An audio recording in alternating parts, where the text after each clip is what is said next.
Today's my last day here in my house. Tomorrow I leave for Bali indefinitely, and it just feels like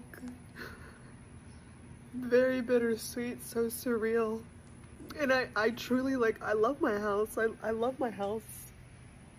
This has been my home for the past year and a half, where I've really sought refuge. This has been my haven. And yes, I'm moving to Bali, like, and it's very bittersweet, and it sucks. Like, I just can't live here anymore. My children are here. I don't really speak to my family, but my children live here. They're 14 and 18 years old. Just don't want to be here. I don't want to be here anymore. I have lived here almost 40 years of my life. There's so much more to the world. There's so much more to the world than just this little piece of backyard, this house. There's so much to see, and I don't want to see it only 2 times a year, only 2 weeks a year. I want a vacation. I want to travel for all my life, but just know that there are sacrifices. There are sacrifices that are made, and this is one of them. Having to give up my house yet again, willingly, but having to do this in order to get to what I want. This is the closing of a chapter and the beginning of another one, and it's beautiful, it's bittersweet, but at the same time it's the bitter part now. It's the bitter part now. So 7 months ago, my husband and I took our 1-year-old daughter and we moved from Long Island, New York to St. Petersburg, Florida. And in about 2 months, we're moving back to New York. There's a few reasons why. But first, before I get into why we're moving back, I want to say that I love St. Petersburg, Florida. It's a really great small city. I think we all know that there are a few fundamental differences between Florida and New York, and unfortunately, that and other reasons are why we are moving back. So the first reason is being a mom and getting ready to send your kid off to school. You want to make sure that they go to a good school. And in the area of Florida that I like, in St. Petersburg, there are no great schools. There are private options that I just don't have the money for. The main reason that we are leaving is that we had a death in the family back in May. After everything, we ended up inheriting part of the property. So it would just make sense for us to kind of move into the property rather than continuing to rent and blow through our money. Another reason that we're moving back is healthcare reasons. Personally, I feel more comfortable giving birth in New York than I do in Florida, just in case things go crazy, which hopefully they don't, and it's a smooth birth. I personally don't think I would trust them to take my best interest in mind here. So far, my prenatal appointments have been alarming. I'm 18 weeks pregnant and just got my due date yesterday. Our family is in New York. I do miss the New York food. I miss my egg sandwiches. I miss my pizza. Honestly, another reason we're moving back, I miss the modeling so much. Obviously, that's not the only reason we're moving back, but if my daughter can make money and keep adding to her college fund, I'm all for it. Moving is really expensive. I'm not looking forward to that. I always have the mentality that the grass is greener somewhere else. My therapist said something to me once, and it's so true. She said, wherever you go, there you will be. Just because you live somewhere else doesn't mean you're gonna be a different person. You're gonna be exactly who you are, just somewhere else. And that kind of stuck with me. Like, me running away from New York isn't gonna cure my anxiety or my depression. It's just going to be me with anxiety in Florida. Yes, we are moving back to New York from Florida, and those are the reasons why. We are officially getting out of Florida. Like, for real, we are moving out of this state. And I could not be more excited, but also just, I can't believe we're here again. For context, my husband and I have moved across the country on like 3 different occasions, and a lot of those were very close to each other, so I get that people think that we're probably nuts, but in my defense, we have been in Florida almost 6 years now, minus a 6-month hiatus in Las Vegas that I try not to think about. 6 years is a good amount of time, so that has to count for something. Our house is literally gonna go on the market this week. There are so many unknowns still with this move, but that's kind of like the first step that we need to get rolling. So we'll see how it goes over the next couple of weeks. As far as when we're moving, I have no idea. There's still just a lot of things to work out here. It's extremely bittersweet, extremely. I do plan on sharing our moving process. The first few moves, we literally stuffed our cars with all of our belongings and drove our asses across the country each time. Don't think we're necessarily doing that. So we'll see. We're going to find out together how this is all going to go down. So stay tuned. There's going to be moving content. I promise. I know I have been lacking on the content. I have just been so tired and so stressed. There's a lot more to come. So I'm going to try to get better about it. Okay. We'll talk soon. I wanted to address this comment. I know housing and being priced out is hard, but based on how you shared, you were doing to Portugal what was done to you in Florida, right? While I see what this person is saying, on the surface it does appear that it's the same, but it is very much not the same, and I'm going to explain why. First thing is, the people who moved from the north to Florida during COVID did so because they were selfish. They did not want to do the bare minimum of putting a piece of cloth over their face to protect children and their elderly neighbors and anyone at all, really. So they came to Florida, where our governor promoted us as the freest state because there were no COVID restrictions. Everything was open. No masks were mandatory, and vaccines were written off as a hoax. So the people who moved here did so because they were selfish and not community minded. They just wanted what was good for them. They just had a my wants are more important than your needs mindset, which is not great for any community. On the flip side, one of the reasons that we are moving to Portugal is to protect ourselves. We are basically seeking political asylum because we fear for our lives here because of the prevalence of gun violence in everyday life. No matter where you live in America, you could be shot at any time, in any place, doing your daily chores for the day, at school. And it's scary, and we're tired of it. In Florida particularly, our governor signed a bill that allows people to walk around with a concealed weapon without having to have a license or training of any kind. No background checks are required either. So you can just walk around with a gun in your holster, in your pocket at Publix, and that's totally legal. So we are looking for safety in Portugal. We are also seeking asylum from corrupt politicians who take money from evangelical Christian societies hell-bent on taking away all rights of women. Even though we as women are grown-ass adults who have jobs and pay taxes, apparently we're not able in this country to make medically necessary decisions with our doctors, and I'm kind of tired of that. So we're moving to a place that respects a woman's right to make decisions over her own body. And this is also a way for me to protect my daughter should she need to go to a place that does the same. We have seen them take away a woman's right to an abortion. In my state, there's a 6-week abortion ban, which you don't even know you're pregnant at 6 weeks sometimes. So basically it's a full abortion ban. They're bringing abortion to the ballot, hopefully, if the state rules that it's allowed to even be voted on. But that's TBD.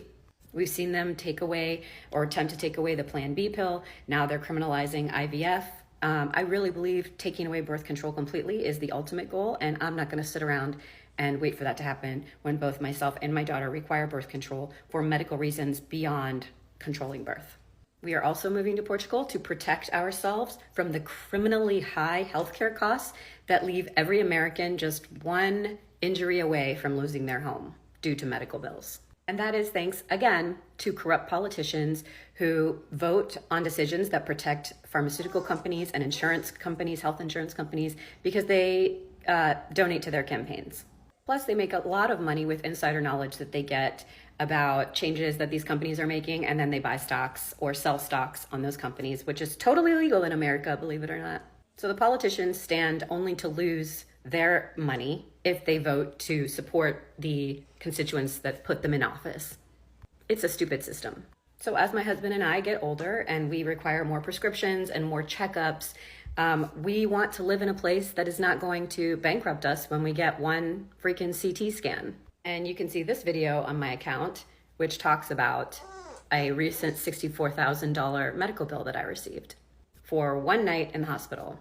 For those who are wondering, you do have to have private health insurance when you get a visa to Portugal. Once you become a resident and a citizen, you can be a part of the public healthcare system, which is free. Now you're paying potentially up to 48% taxes, so it's not really free, but it's definitely cheaper than the US. So because of that, My husband and I will continue to pay for private health insurance even after we become citizens, because we don't want to be an additional strain on a system that is already strained. The public healthcare system in Portugal, like everywhere, they're short on doctors, the infrastructure needs improvements. So we're not going to take away from locals who need it more than we do.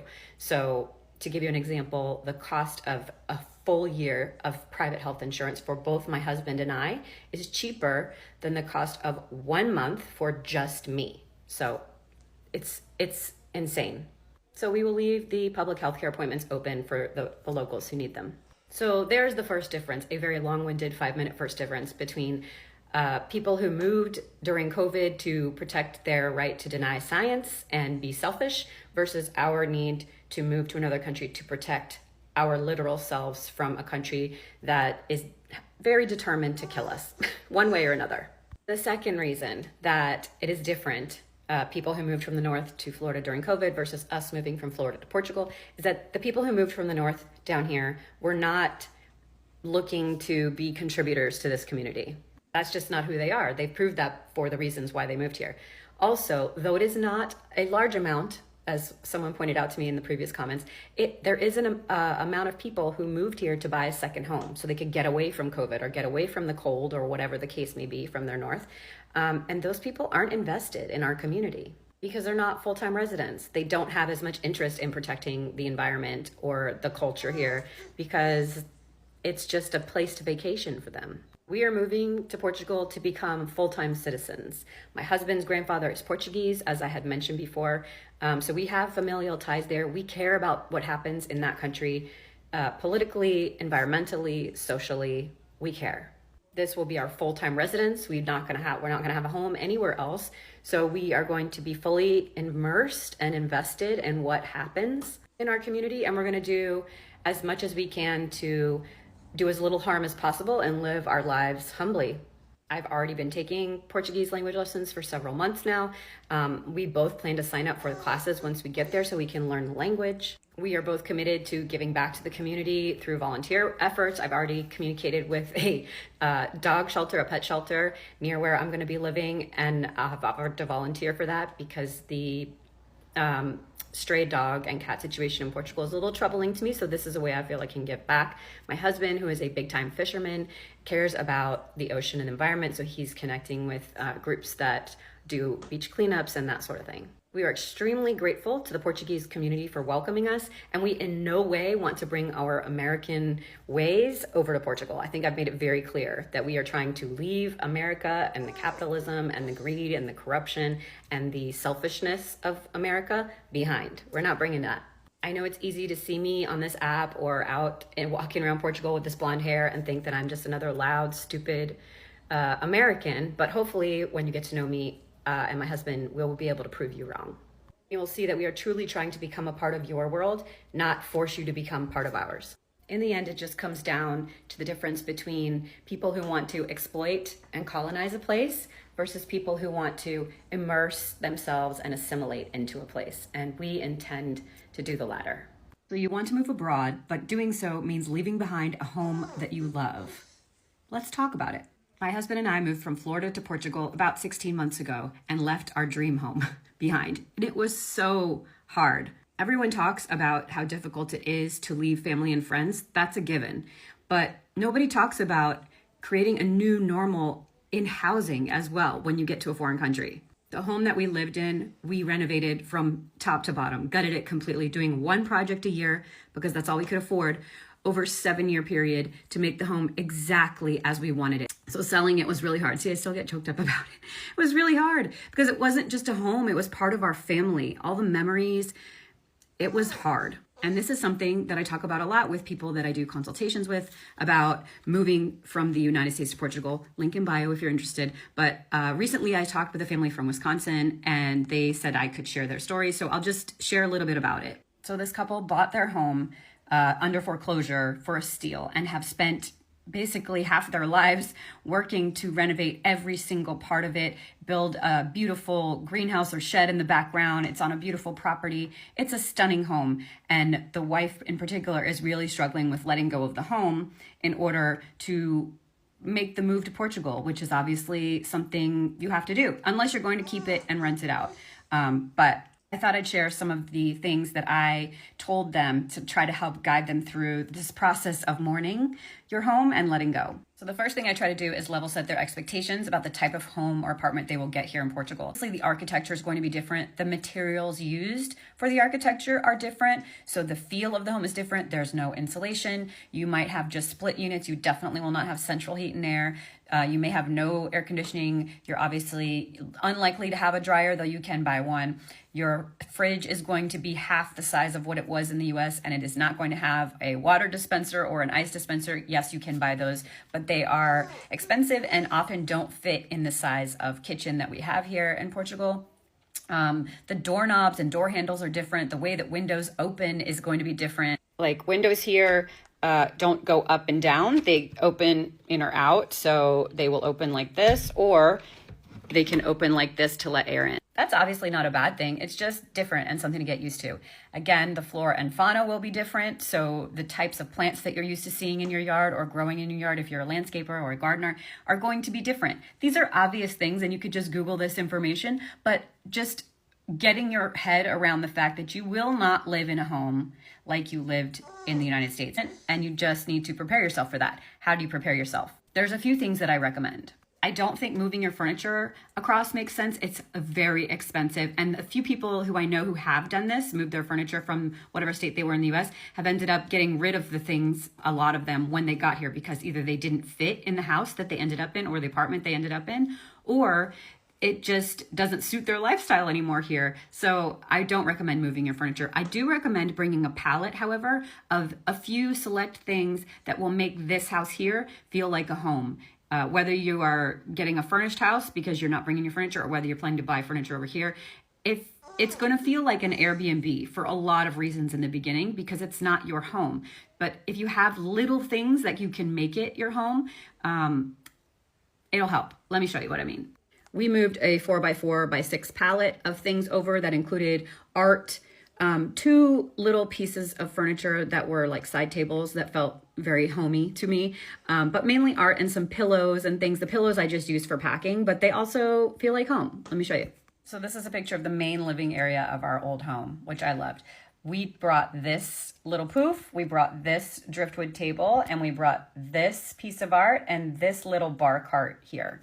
This was our living room in Florida. That is a palette that was painted. My husband's very into fishing, so that was a piece of art we brought over. Again, there's a little poof that you'll see, and the little acrylic side table. This was the entrance to our home, which had this cowhide at the front. And this was my son's bedroom, which had these pillows on the bed. There's a better picture of that bar cart and the Hawaii art. And so now we've incorporated those things into this house, which is a very different house than our Florida house for so many reasons. But these few little things make it feel like home. This is our bedroom here in Portugal, and you can see those pillows that were on my son's bed. This is our living room, and you can see that little acrylic table and the 2 poofs that we had. Everything else is new. And from our kitchen, you can see dining room, you can see that fish painting, the Hawaii thing, the little bar cart, and that is the driftwood table. So here's a different view of that driftwood table and the entrance of our house. And then the cowhide that used to be in the entrance of our old house is now in our son's bedroom. Just these few little pieces, to me, make it feel like home. I'm in a strange house in a strange country, and I'm adjusting and I'm adapting. And just seeing these few things allow me to exhale and feel like I'm home until I can actually feel like I'm home, which I do now. 16 months later, it all feels like home. But in those first few months when you're adjusting and it's so hard and emotionally draining and you're missing everything and you're still in the culture shock and you're like, what did we do? Those little tidbits of art or little things can make it feel like home.